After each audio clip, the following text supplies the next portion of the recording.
Bom dia a todos, bom dia a todas, bom dia para você que nos assiste pela Pop TV em Sobradinho e Porto Alegre ou nos escuta pela Cultural FM em Santa Catarina e no Rio Grande do Sul. Sejam todos muito bem-vindos e bem-vindas a mais um ICL Mercado Investimentos. Hoje é quinta-feira, também conhecido como a ressaca da Super Quarta. Então a gente vai falar quais foram os desdobramentos, os resultados da Super Quarta, o que é que ficou decidido. E como eu falei ontem, não ia ficar ninguém com cara de Pikachu surpreso, porque os dados já estavam apontando para a decisão que ia ser tomada e que foi a que se concretizou. O que acabou mexendo muito ali, conduzindo o mercado, mexendo com os ânimos, foram as falas feitas depois, tanto da reunião dos Estados Unidos, do FONC, a coletiva do Jerome Powell, como também o comunicado aqui do Copom, que normalmente é um copia e cola do mês anterior ou da reunião anterior. Nunca tem nada muito novo sob o sol ali. Mas a gente vai trazer os principais aspectos dessa decisão, como é que a gente fica naquele ranking dos juros reais. Mas tem um outro assunto que eu quero trazer aqui para vocês, porque ontem foi dia de gestor falar Boston. Dessa vez não estavam nem em Boston, para a gente poder fazer esse trocadilho, mas foi dia de gestor falar besteira. 2 gestores ontem acabaram dando entrevista e falaram coisas bem interessantes em relação ao processo eleitoral de 2026. E a gente vai comentar esses aspectos com vocês porque tem muito a ver com o presidente da Argentina, Javier Milei, que inclusive está pressionado, Javier Milei está recuando, então a gente vê que parece que tem um descompasso ali, um descasamento entre o que está acontecendo na Argentina e a leitura feita aqui no Brasil dessa situação, usando ainda o Milei como exemplo. Então a gente vai trazer esses principais aspectos, vai trazer esse debate para vocês com falas bastante curiosas, para não falar outra coisa, dos gestores do mercado financeiro. E aí eu até reforço uma coisa que eu tinha falado lá no comecinho da semana.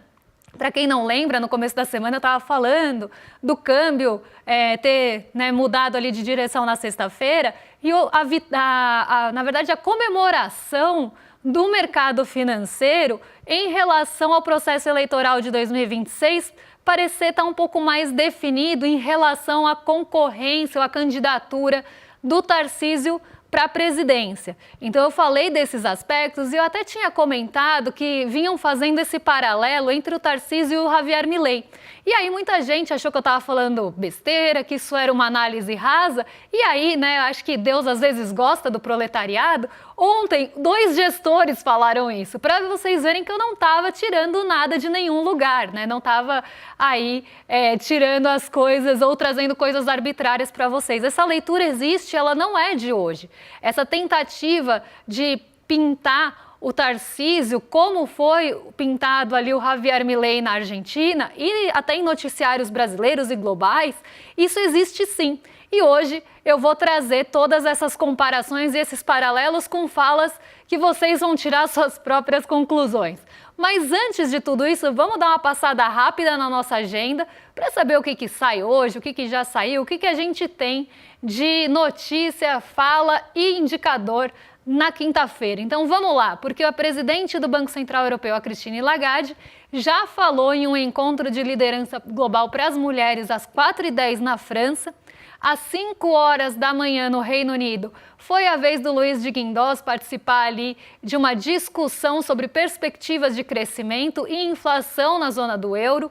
Às 5h da manhã, quem falou foi a Cláudia Bush. Hoje tem um monte de gente falando, Cláudia Buch, tem o Luiz de Guindos, tem a Christine Lagarde, todo mundo ali do Banco Central Europeu está falando nessa manhã, ou já falou, Ela participou de uma conferência de pesquisa do Banco Central Europeu.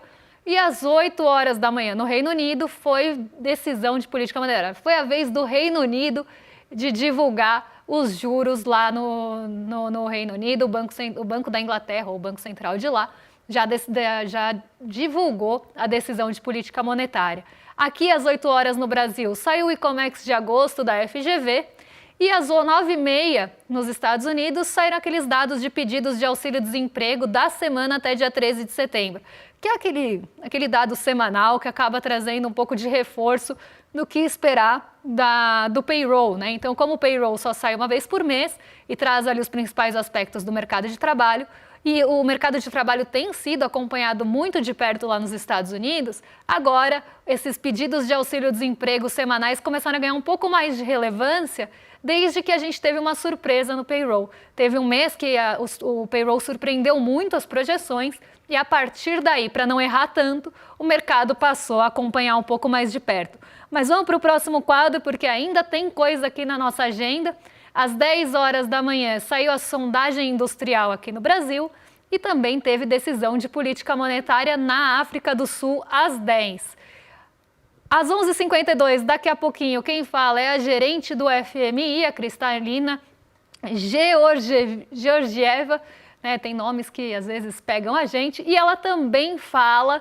Depois participa de um bate-papo com o presidente do Banco Central da Coreia. Esse eu acho que eu não vou arriscar. Chang Yong-hee, no evento ali, num evento nos Estados Unidos. Então a gente tem a participação dela aí, da diretora-gerente da FMI, em dois momentos nesse evento que está acontecendo nos Estados Unidos. Uma às 11h52 e outra 12h30. Às 15 horas a gente tem divulgação do Tesouro, do fluxo de capital para os Estados Unidos em julho. Então, o que entrou ali de fluxo de capital nos Estados Unidos não é o Tesouro daqui, tá? É o Tesouro de lá. Então, vai ter também a gente vai ter essa divulgação às 15 horas. Uma agenda hoje bastante xoxa, né? Se a gente for pensar, não tem nada ali muito relevante a não ser as decisões de política monetária de outros bancos centrais. Então, o que deve continuar conduzindo, como conduziu ontem, é a decisão de política monetária lá dos Estados Unidos e aqui no Brasil, localmente, a decisão de política monetária do Copom, que a gente vai falar agora, né? Já vamos entrar um pouquinho nesse assunto, porque mexeu bastante com o humor dos mercados ontem. Ontem a nossa bolsa subiu, bateu um novo recorde, atingiu um patamar de 145 mil pontos, inclusive chegou a bater 146 mil pontos ao longo do dia.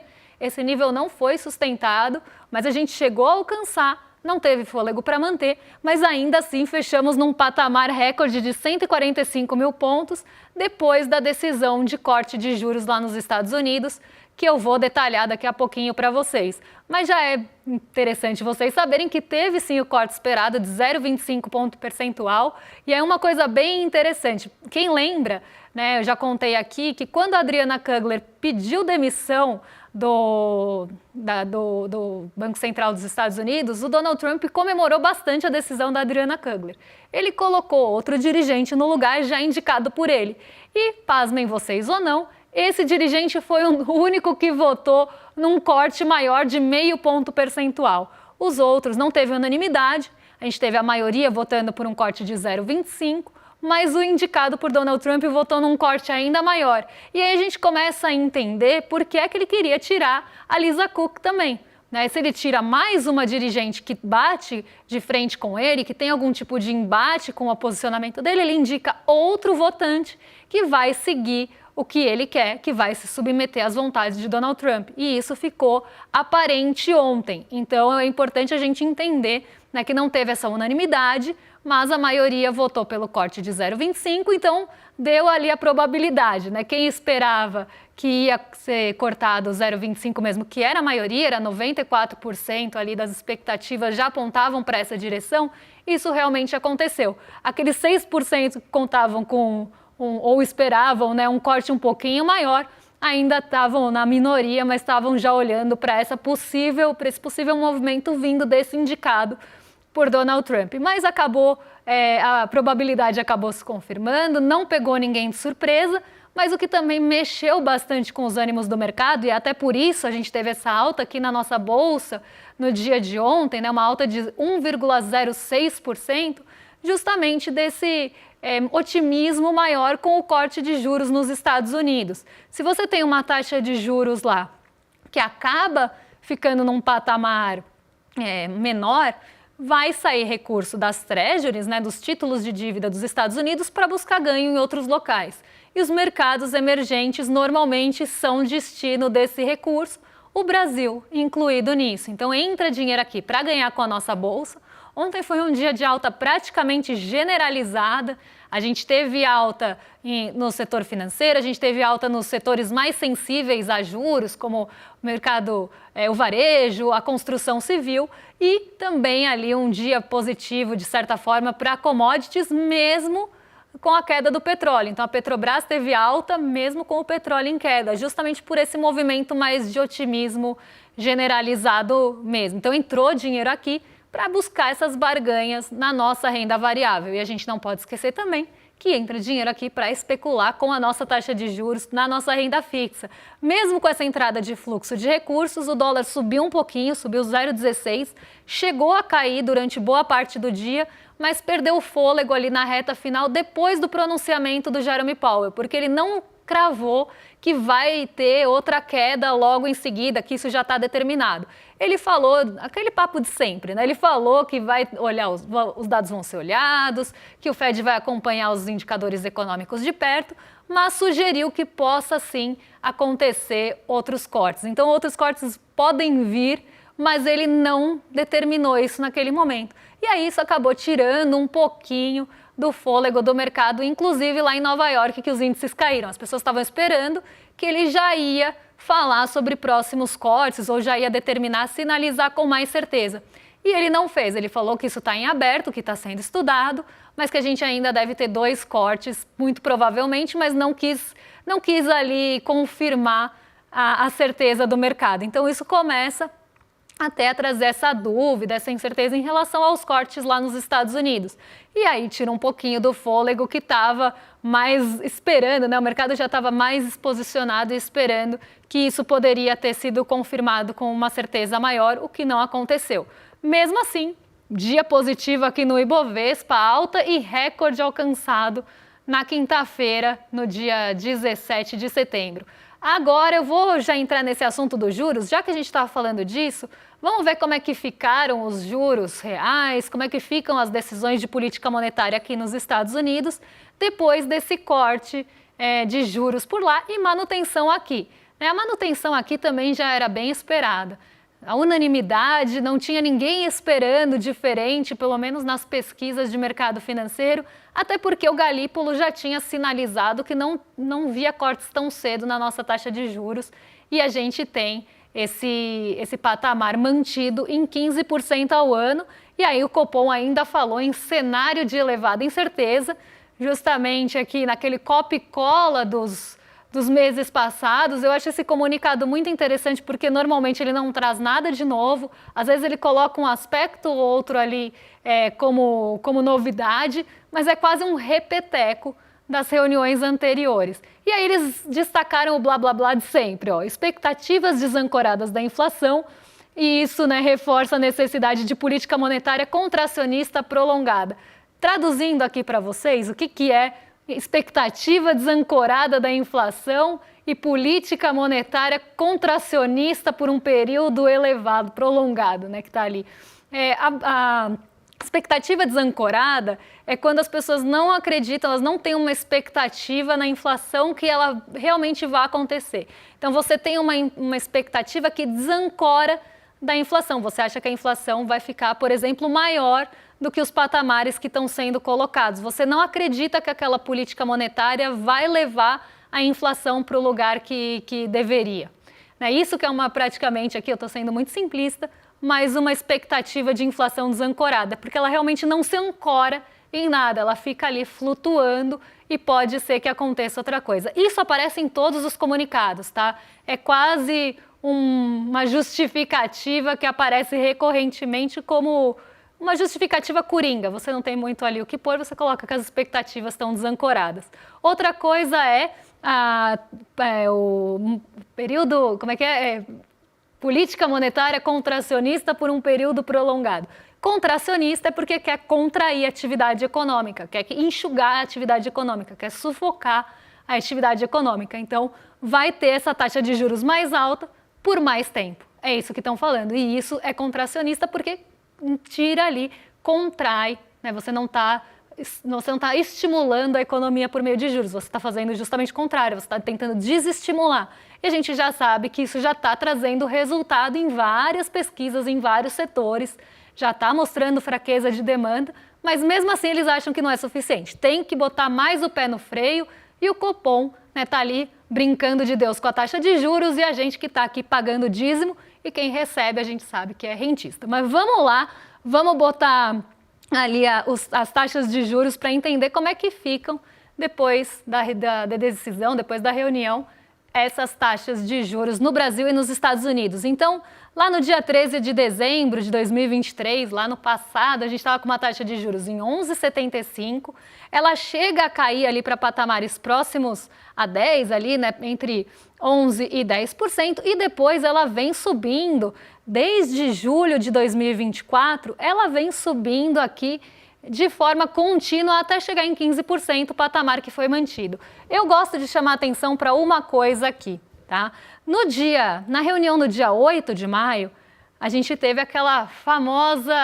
o famoso racha do Copom, né? Foi quando o Copom não entrou em consenso.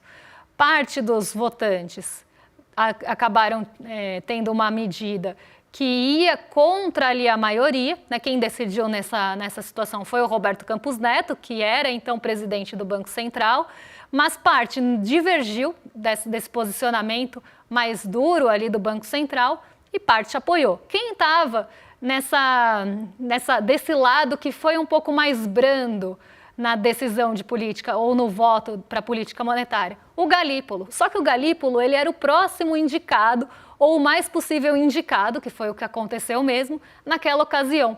E aí o mercado financeiro começou a desconfiar do Galípolo, começou a colocar manchetes que se ele fosse ali e dar entrevistas e falar sobre isso, que se ele fosse o próximo presidente do Banco Central não teria credibilidade no trabalho dele, que a inflação ia sair do controle.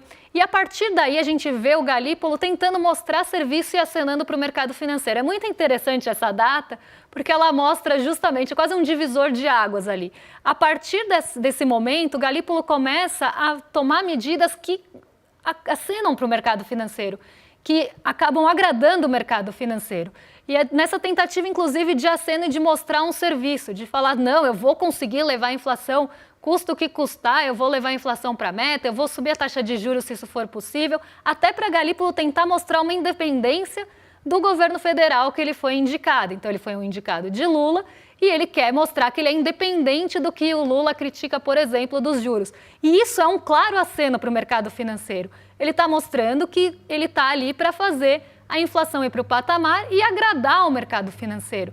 E depois disso, a gente vê uma mudança até de postura, uma mudança de falas ali de Gabriel Galípolo, já vislumbrando que ele seria o próximo presidente do Banco Central e que ele teria que agradar o mercado financeiro.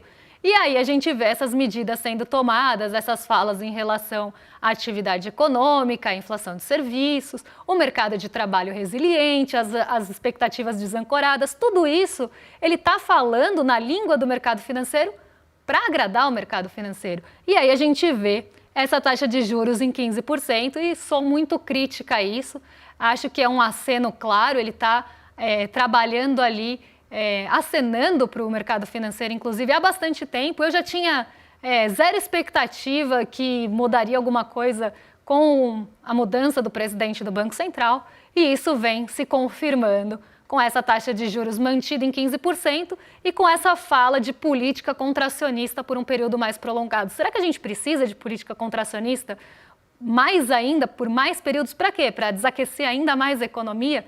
Bom, vamos já para o gráfico de juros reais, porque eu acho que ele é o mais emblemático de todos, porque ele mostra para a gente justamente como é que fica a taxa de juros depois dessa decisão em termos reais. O que é a taxa de juros real? A gente tem a taxa nominal, a gente desconta a inflação projetada, então a gente tira a inflação projetada e o que sobra é o juro real, é o juro acima da inflação.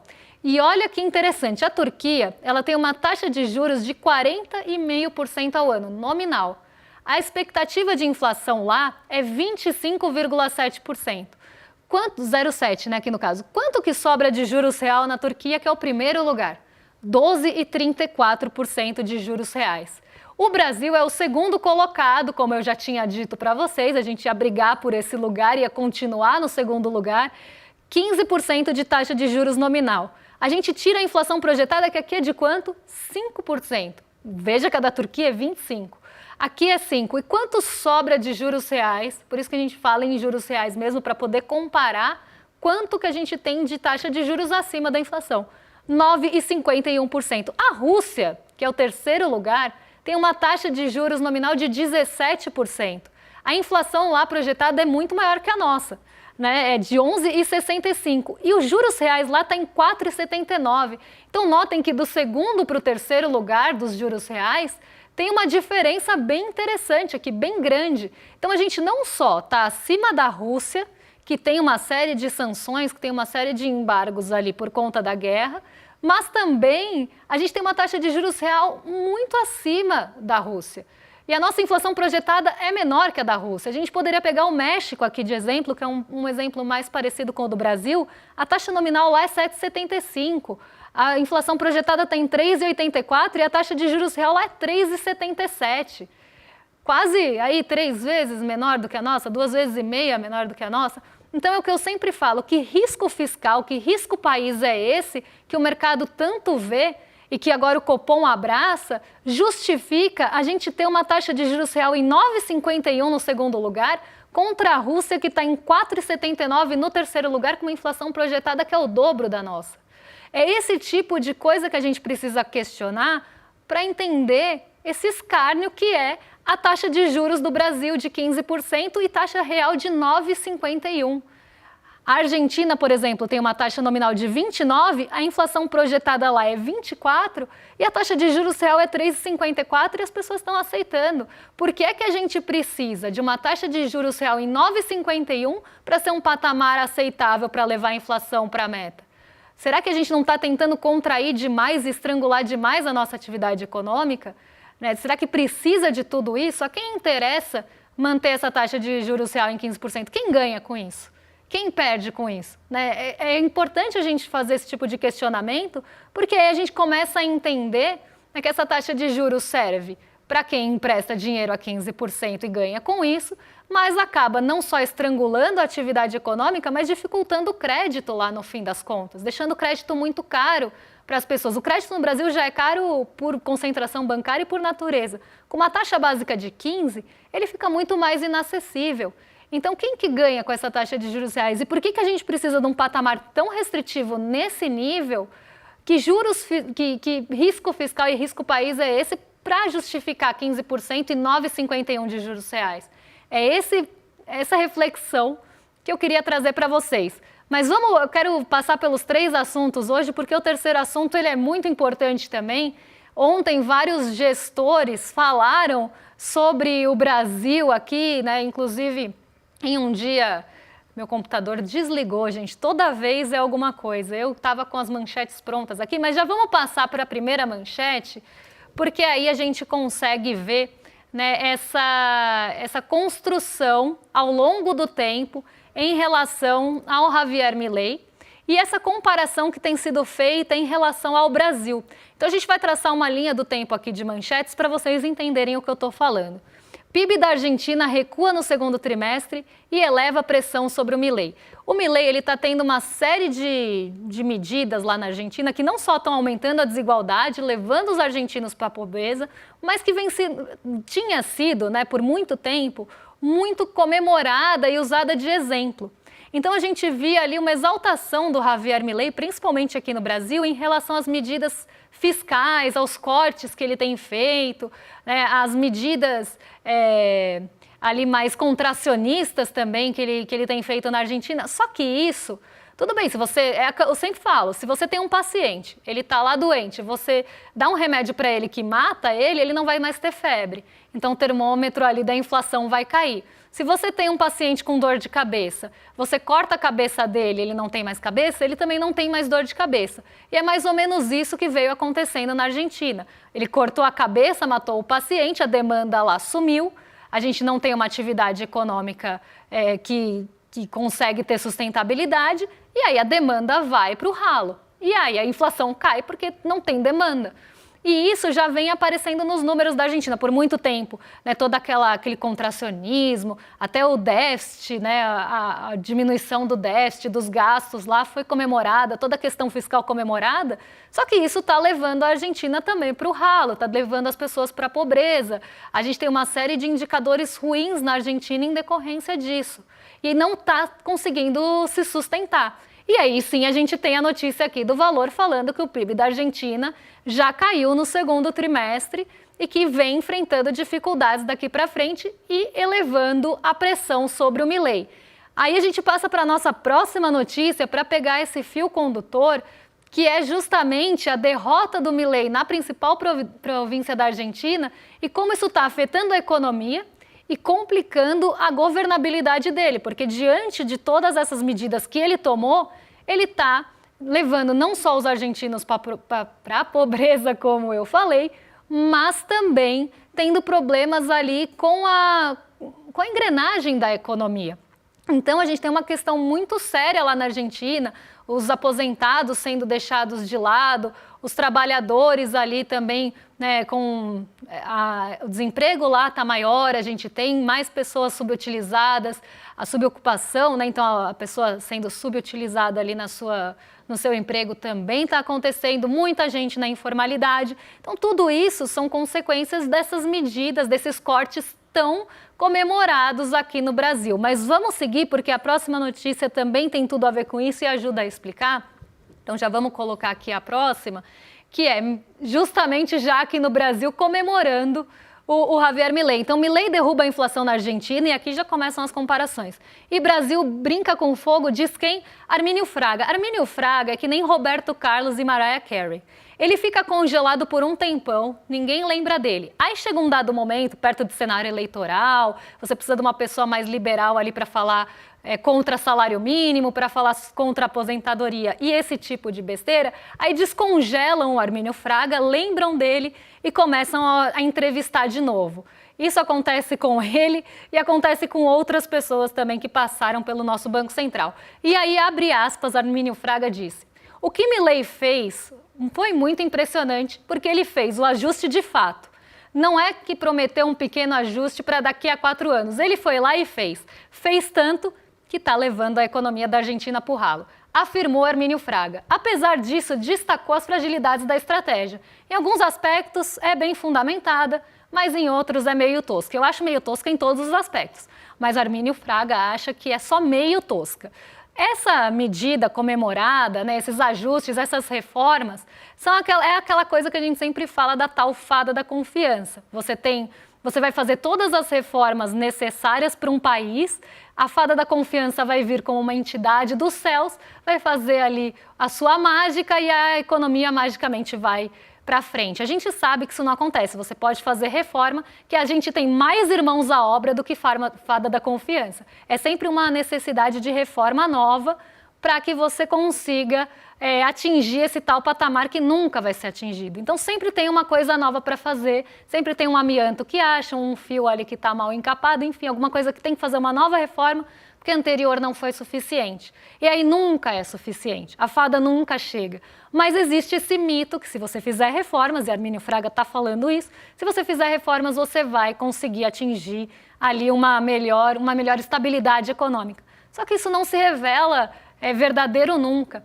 E aí eu vou ter que guardar para vocês, porque o programa acabou, é uma pena. Mas eu quero que vocês guardem o Armínio Fraga, congelem ele aí no freezer de vocês, para a gente voltar na segunda-feira e falar disso, porque aí eu vou trazer essa comparação, inclusive com outros gestores, falando sobre o Milei e aqui a situação brasileira, inclusive em relação já ao cenário eleitoral de 2026 e, pasmem vocês ou não, o Tarcísio. Então eu vou trazer esse empacotamento na segunda-feira, porque amanhã tem o quê?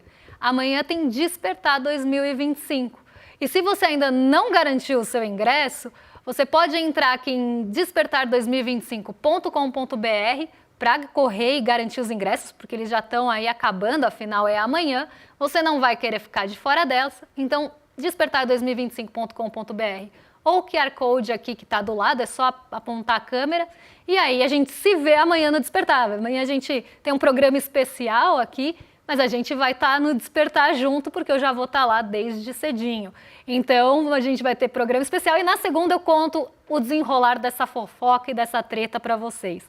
E aí, agora, quinta-feira, vocês estão em mais que excelente companhia com o Rolê ICL. Então já vou jogar para os nossos vizinhos de cima, William De Luca e Guga Noblat já estão a postos para receber vocês.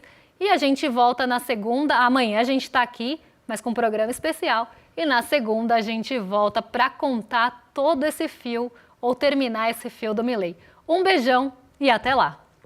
Eu estou aqui no Vibra São Paulo, a maior casa de espetáculos da América Latina, e é impossível não olhar para esse lugar gigante e lembrar dos momentos que a gente passou em 2024 no evento Despertar. Passaram por aquele palco nomes como Serginho Grosman, Fátima Bernardes, Renato Freitas, Rodrigo Mocotó, Joana Maranhão, Bela Gil e tantos outros. A gente aprendeu, a gente se divertiu, a gente sonhou junto. E esse ano a gente vai fazer um evento ainda maior, ainda mais especial e exatamente pelo momento que o mundo passa, ainda mais necessário. Vão estar naquele palco Margarete Menezes, a ministra Marina Silva falando sobre a questão do meio ambiente, Miguel Nicoleles, um dos maiores cientistas do mundo, falando sobre inteligência artificial, Frei Beto, Leonardo Boff, a ativista Leida Guevara, filha de Che, os professores do Instituto Conhecimento Liberta, conversando sobre todos esses temas, mas também artistas como o Leone e tantos outros que vão fazer novamente esse espaço tremer, mas tremer de alegria. As pessoas vão se abraçar, elas vão se conectar, elas vão passar a fazer negócios juntos, abrir horizontes e a revolução vai dar mais um passo. Dia 19 e 20 de setembro, no Vibra São Paulo, a gente vai fazer história.